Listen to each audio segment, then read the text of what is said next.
महोत्सवानिमित्त विविध कार्यक्रमाचं आयोजन देशाच्या कानाकोपऱ्यात होत असतं आणि दऱ्याखोऱ्यांनी युक्त असलेल्या मोखाड्यासारख्या दुर्गम भागातील नासेरा जिल्हा परिषद शाळेमध्ये तर उत्तमोत्तम कार्यक्रम होत असतात। आज आपण त्या निमित्तानं खाऊ वाटपाचा कार्यक्रम आयोजित केलेला आहे। आजच्या ह्या कार्यक्रमाच्या निमित्तानं अध्यक्षपद भूषवणारे माझे सहकारी श्री संजीव देशमुख, प्रमुख अतिथी म्हणून विकास पाटील, माझे आणखी एक सहयोगी मित्र किशोर पाटील हे आज ह्या कार्यक्रमाच्या निमित्तानं उपस्थित आहेत। त्यांचं सर्वांचं मनस्वी अभिनंदन आभार मानून मी आपणापुढे काही विचार व्यक्त करत आहे। विक्रम, आपलं अगोदरच ठरलं आहे आपली शाळा जिल्ह्यात नंबर 1 सर्व विभागात असली पाहिजे। त्यापैकी हळूहळू स्वच्छता अभियानामध्ये आपण नक्कीच नंबर 1 ला आहोत। सर्व विद्यार्थी स्वच्छ गणवेशामध्ये असतात। थोडीशी शिस्त कुठेतरी कमी आहे, ती आपल्यात आली पाहिजे। पुढचा विषय म्हणजे केवळ तालुका जिल्ह्यामध्ये प्रथम क्रमांक येणं हाच आपला उद्देश नाही, तर आदर्श शाळा म्हणून शासनाकडनं आपली शाळा घोषित झाली पाहिजे आणि त्यासाठी जे जे प्रयत्न करायला पाहिजे ते सर्व प्रयत्न आपले आदरणीय वंदनीय असे गुरुजन करीत आहेत। आपलं नशीब चांगलं आहे की आपल्याला खूप चांगले उत्तम दर्जेदार शिक्षक वर्ग लाभला आहे। त्यांच्या प्रयत्नाने आपण विविध कार्यक्रम करीत असतो। त्याचाच भाग म्हणजे आजच्या अमृत महोत्सवातील एक कार्यक्रम। ह्या कार्यक्रमामध्ये आपल्याला 15 ऑगस्ट 1947 ला स्वातंत्र्य मिळालं, म्हणजे 14 ऑगस्ट 1947 च्या मध्यरात्रीनंतर आपला देश गुलामगिरीतून मुक्त झाला। ह्या गुलामगिरीतून मुक्त होण्यासाठी असंख्य लोकांनी प्राणाची आहुती दिली। त्यामध्ये राजगुरू भगतसिंग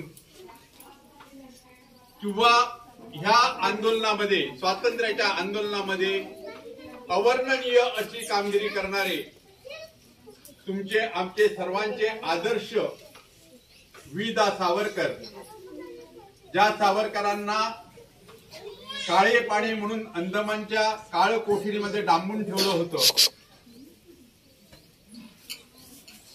सावरकरांसारखेच असंख्य नेते त्या काळामध्ये देशाच्या कानाकोपऱ्यात आंदोलनाच्या भूमिकेत होते आणि त्याही पलीकडे जाऊन चरखा फिरवून अहिंसक राहून आपल्याला स्वातंत्र्य मिळणार नाही या विचाराचा एक मोठा वर्ग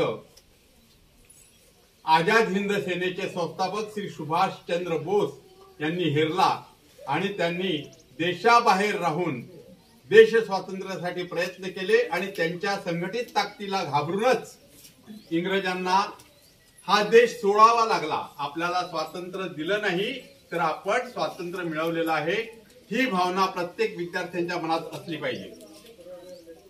आपण प्रत्येक कार्यक्रमामध्ये अग्रेसर राहू, अग्रेसर असू आणि त्यासाठी जे जे प्रयत्न करावे लागतील ते प्रयत्न शिक्षकांच्या जोडीला आम्हीही करू। केवळ गाव किंवा शाळा दत्तक घेतली अशा ह्या उद्गाराने दत्तक घेतली असं होत नाही, तर प्रत्यक्षरित्या गावाच्या सुखदुःखात सदैव सामील होणं ही नैतिकता जो दाखवतो त्यालाच खऱ्या अर्थाने गाव दत्तक घेतलं असं बोलण्याचा अधिकार असतो। आणि विश्वात्मक परिवार म्हणून वसई तालुक्यातून असंख्य लोकांचं सहकार्य आपल्याला मिळतंय आणि म्हणूनच तर मी सदैव बोलत असतो, देणाऱ्याचे हात हजारो दुबळी माझी झोळी। खरोखरच दातृत्ववान वर्ग आपल्या देशामध्ये आपल्या सभोवतालच्या समाजामध्ये मोठ्या प्रमाणात आहे, म्हणून आपण असे विविध कार्यक्रम करीत असतो. आजच्या या शुभदिनी यापेक्षा काय जास्त बोलावं असं मला वाटत नाही. सातत्याने आपल्या संपर्कात असतो, संपर्कात राहणार, परंतु संपर्कात राहत असताना एक आगळी वेगळी शाळा कशी घडेल ह्याच्याकडे आपलं लक्ष असणार आहे. मागच्या वेळेला मी आपणास एक आज्ञा केली होती, शाळेत येण्यापूर्वी गावदेवीचं दर्शन घेऊन मगच शाळेत यायचं. तर त्या आज्ञेचं पालन आतापर्यंत आपण किती लोक करीत आहात त्यांनी हात वर करायचे आहेत. कोण कोण देवळात जाऊन येतं?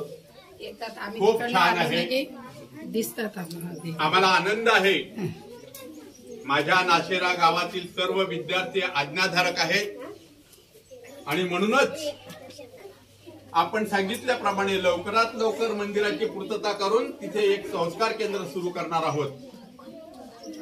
आपल्या गावचे सुपुत्र माझे मित्र श्री रवी दिंडा हे आपल्याला सरपंचाच्या स्वरूपामध्ये उत्तम प्रकारे सहकार्य करणारे मिळणारे आहेत आणि त्यांच्या नेतृत्वामध्ये आपण लवकरच मंदिराची पूर्तता करू. भाऊ होडंगा हे आजी माझी हा विषय आपला नाही आहे. त्यांनी राजीनामा दिला आहे, त्याची इच्छा आहे काम करायची नाही करायची हाही आपला प्रश्न नाही आहे. नागरिक ह्या नात्याने भाऊ होडांगाला इथे सदैव कार्यरत राहावं लागेल, कारण ती आपली नैतिक जबाबदारी आहे. नाहीतर जन्माला आला हेला आणि पाणी वाहता मेला अशी असंख्य लोकांची दयनीय स्थिती असते. आपण समाजाचे ऋणी आहोत, समाजाचे देणेकरी आहोत, ह्या एका विशिष्ट भावनेने आपण वागलं पाहिजे अशी पुन्हा एकदा त्या कार्यक्रमाच्या निमित्तानं भाऊ होडांगा ह्याला सूचना करतो आणि त्यांनी सदैव असंच कार्यरत राहावं अशी विनंतीही करतो. एवढं बोलून मी माझे 2 शब्द संपवितो. धन्यवाद.